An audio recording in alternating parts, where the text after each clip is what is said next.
Hi guys, welcome back to the channel. यहाँ पे हम फिर से एनालिसिस करने वाले हैं निफ्टी का। सबसे पहले इंपॉर्टेंट चीज़ यहाँ पे ये है कि जब आप डेली का टाइम फ्रेम देखोगे, डेली के टाइम फ्रेम में आपको सबसे पहले दिखेगा कि निफ्टी ने बिल्कुल टॉप पे एक बुलिश कैंडल देने के बाद उतनी ही बड़ी आपको एक बेरिश कैंडल दी थी। और यहाँ पे जो हमारा पैटर्न बनता है, ये दोनों कैंडल्स मिला के ये दोनों कैंडल्स आपका बियरिश एंगल्फिंग का पैटर्न बनता है। एनालिसिस में सबसे पहले आपको ये देखना पड़ेगा कि कमिंग हमारा यहाँ पे ऑब्वियसली बजट आने वाला है। तो बजट के यूजुअली अराउंड होता क्या है कि मार्केट यूजुअली बजट जैसा भी होता है, बजट के दिन एक वॉलेटाइल मूव आती है।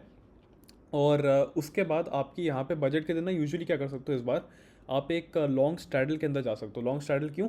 और वो भी तब जा सकते हो जब बिल्कुल एंड में थोड़ा सा बजट बजट के मिड में जाके आपका जब टैक्स के बारे में बात हो रही होती है, जब टैक्स का टॉपिक आता है, स्पेशली आपका पर्सनल टैक्सेशन आता है, वहाँ पे जाके आप एक लॉन्ग स्ट्रैडल एग्जीक्यूट कर सकते हो। बिकॉज वहाँ पे जो आपका सारा का सारा इम्प्लाइड वॉलिटिलिटी होती है मार्केट में जो बड़ी होती है, जिसकी वजह से ऑप्शंस आपके काफ़ी सारे हाई प्राइस्ड होते हैं। आपका आईवी काफ़ी सारा क्रश हो जाता है वहाँ पे और आपको थोड़े से कम प्रीमियम पे एक लॉन्ग स्ट्रैडल मिलता है। ठीक है, तो यहाँ पे बजट के दिन क्या कर सकते हो? बजट के दिन आप एक लॉन्ग स्ट्रैडल कर सकते हो। बिकॉज बजट के दिन कुछ भी हो, एक वॉलेटाइल सी मूव आती है आपकी, यूजुअली थोड़ी ऊपर नीचे होती है। इंटरिम बजट जो हमारा हुआ था इस बार फेब में, वहाँ पे ऑब्वियसली कोई मूव नहीं आनी थी बिकॉज ऑब्वियसली गवर्नमेंट चेंज हुई थी। बट ये वाला जो बजट है, इसमें आपकी एक मूव एक्सपेक्टेड होती है। ठीक है, मूविंग फॉरवर्ड हम यहाँ पे करने के वाले आपको ये देखना पड़ेगा कि यहाँ पे एक्सपेक्टेशन क्या है मार्केट से। जब आप वीकली पे आओगे, वीकली पे आपको दिखेगा कि वीकली पे यहाँ पे इसने टॉप से एक विक बना रहा है। ठीक है, और इसने ये विक बना के ख़त्म कर दिया। यहाँ पे आप ये देखो कि जब भी टॉप पे एक इस टाइप की विक बनी है शूटिंग स्टार की वीकली पे, इसने क्या किया, अगले वीक यहाँ पे एक सेलिंग प्रेशर आया है। ठीक है, यहाँ पे भी अगर इस टाइप की लंबी विक बनती है, एक सेलिंग प्रेशर यहाँ पे कंटिन्यू होता है थोड़े टाइम के लिए। हमेशा यहाँ पे एक सेलिंग प्रेशर कंटिन्यू होता है जब भी टॉप से एक लंबी विक बनती है, चाहे मार्केट अप ट्रेंड में हो। उसके बाद भी थोड़ा सा सेलिंग प्रेशर तो यहाँ पे हफ्ता 2 हफ्ते 3 हफ्ते एटलीस्ट यहाँ पे रहता ही रहता है। ठीक है, यहाँ पे सेम सिनेरियो हमारा यहाँ पे भी हो चुका है निफ्टी के अंदर। और जब आप ब्रॉडर मार्केट पे आओगे, ब्रॉडर मार्केट में भी एक कवर करूँगा बिल्कुल एंड में जाके। बट यहाँ पे आप देखोगे कि अगर हमारे यहाँ पे बिल्कुल सेम एक छोटा सा यहाँ पे पैटर्न कंटिन्यूएशन होने का चांस बहुत ज़्यादा हो जाता है इस टाइप का। जो यहाँ पे आप देखोगे पिछले साल आपका सितंबर के आसपास था ये वाला पैटर्न, 19800 से लेके आपका बिल्कुल 1900 700 पॉइंट की करेक्शन, वो यहाँ पे ये सेम चीज़ आप देख सकते हो। मैक्स टू मैक्स 4-5% के आसपास तक की करेक्शन यहाँ पे एक छोटी सी एक्सपेक्टेड है फ्रॉम दिस पॉइंट। ठीक है, यूजुअली यहाँ पे करते क्या है, करेक्शन तब स्टार्ट होती है मार्केट में जब लोग एक्सपेक्ट नहीं कर रहे हो। तो जब सोचते हैं कि लोग कि भाई करेक्शन करेक्शन करेक्शन तो बकवास है, करेक्शन आने नहीं वाली, और उसी पॉइंट पे आपकी सारी की सारी करेक्शन शुरू होती है। ये चीज़ आपको याद रखनी होती है। अब लोग यहाँ पे जब कम एक्सपेक्ट कर रहे थे करेक्शन, यहाँ पे तभी करेक्शन स्टार्ट हो गई। अब इतनी बड़ी बेयरिश कैंडल बनने का ये मतलब नहीं है कि यहाँ से करेक्शन स्टार्ट हो जाएगी। यहाँ पे जाके भी लोग इसको अटकाएंगे मार्केट को कि भैया करेक्शन तो नहीं आ रही है, तब जाके थोड़ी सी करेक्शन यहाँ पे स्टार्ट होती है। ठीक है, अब यहाँ पे हमें देखना क्या है कि यहाँ पे एक्सपेक्टेड है कि अगर मार्केट यहाँ पे धीरे धीरे करके यहाँ तक भी आती है, जो हमारा नीचे एक चैनल बन रहा है, यहाँ निफ्टी बेसिकली है क्या, एक पैरेलल चैनल के अंदर है। ठीक है, इस चैनल को अगर मैं थोड़ा सा यहाँ पे एक्सपैंड करता हूँ तो मुझे यहाँ पे क्या समझ आता है, यहाँ पे सिंपल मैं देख सकता हूँ कि अगर यहाँ तक भी मार्केट अपना अगस्त, मतलब आप ले लो 2 हफ्ते 3 हफ्ते ले लो, यहाँ तक भी ले लो, बेसिकली आपका 23,800 का लेवल है जो मार्केट एक बार रीटेस्ट कर सकता है। और ये इतना कोई डिफिकल्ट नहीं है कि अगर मार्केट को ये चीज़ रीटेस्ट भी करनी है। बिकॉज ब्रॉडर मार्केट अगर मैं आपको दिखाता हूँ अभी सारे स्टॉक्स, वो मेजरली यहाँ पे एक बिल्कुल करेक्शन फेज के अंदर बिल्कुल पैटर्न बना के सारे बैठे हुए हैं। ठीक है, तो यहाँ पे कोई बड़ी बात नहीं है कि यहाँ पे हमारी मार्केट अगर थोड़ी सी इस पॉइंट से जाके करेक्शन देनी शुरू हुई। बिकॉज यहाँ पे तो आपका पूरा का पूरा स्ट्रक्चर ही बुलिश था कि यहाँ पे गिरी मार्केट, बट 2 दिन में रिकवर होगी। यहाँ पे आपको पता था कि स्ट्रक्चर बुलिश अभी भी इंटैक्ट है। ठीक है, बट यहाँ पे भी हमारा स्ट्रक्चर अभी भी बुलिश है। यहाँ पे हमारा स्ट्रक्चर प्रॉपर बियरिश कब होएगा, जब मार्केट में ये वाला एक ट्रेंड टूटेगा विच इज़ 24,100। बट आपको ये भी याद रखना है कि इस पूरी की पूरी छोटी सी रेंज के अंदर हमारे पास इतनी जगह नहीं है। बिकॉज यहाँ से 24,100 यहाँ पे हमारा 1.5-2% के आसपास है, और अगर हम यहाँ तक जाएंगे 2-2.5% के आसपास यहाँ तक की करेक्शन और आती है। तो यूजुअली इतना हमारे पास यहाँ पे गैप नहीं है।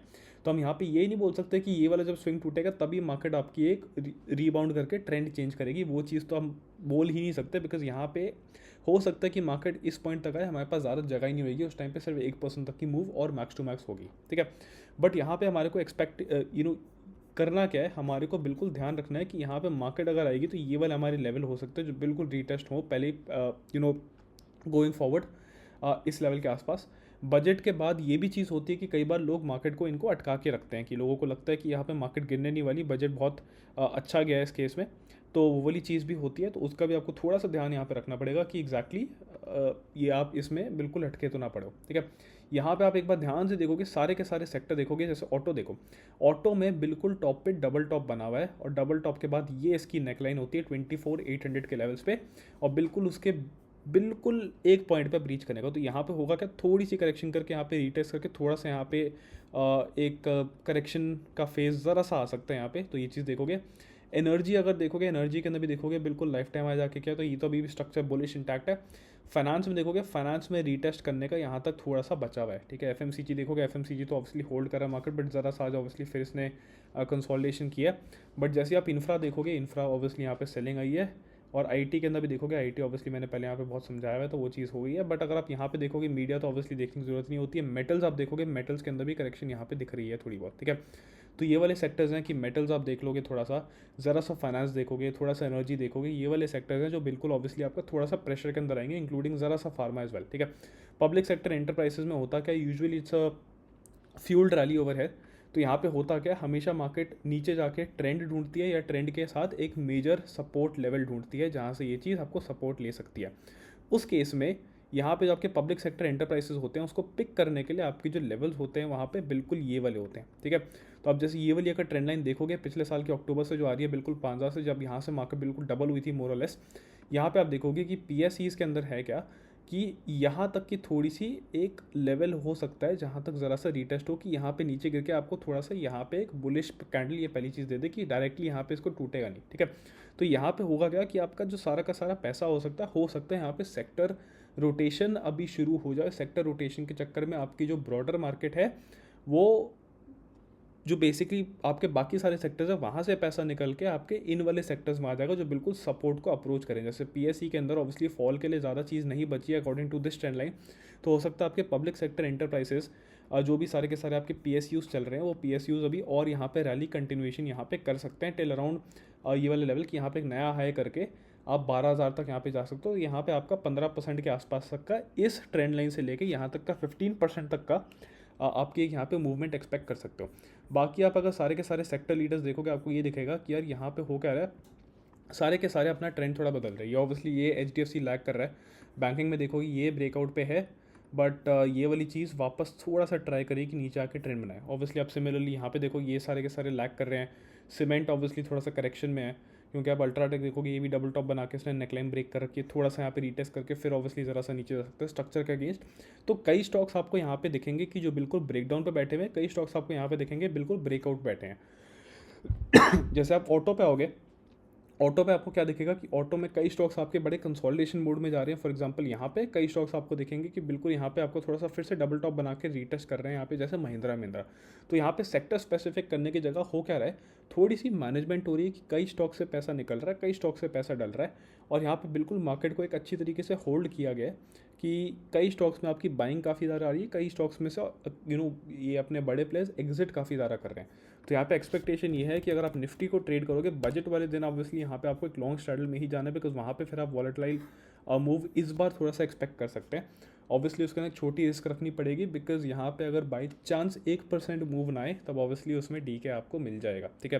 सो यहाँ पे ऑप्शन सेलिंग ऑब्वियसली रिकमेंडेड नहीं होती है। अगर आपको दिख रहा होता है कि बिल्कुल मूव नहीं आ रही, तब ऑब्वियसली ऑप्शन सेलिंग में जाता है, बट यूजुअली उसके अलावा यहाँ पे ऑप्शन बाइंग के अंदर ही एक लॉन्ग स्ट्रैडल की स्ट्रैटेजी होती है, जो आपको बजट के दिन फॉलो करनी होती है, कि आप यहाँ पे कॉल भी बाय करते हो, आप यहाँ पे पुट भी बाय करते हो, और ऑब्वियसली एक साइड की जब मूव आती है तो उस पर कैपिटलाइज करते हो, बिकॉज आपके वहाँ पे ऑप्शन जिस तरीके से आप सेम डे एक्सपायरी अगर खेलोगे, तो सेम डे एक्सपायरी में आपका ×2 ×3 ×4, तो एक साइड तो आराम से हो जाएगा, दूसरी साइड में आप ऑब्वियसली सिमिलरली आपको पूरा डीके तो ऑब्वियसली होने नहीं वाला, तो ऑब्वियसली आप वहाँ पे पैसे कमा के जाओगे इन केस आपकी मूव आती है।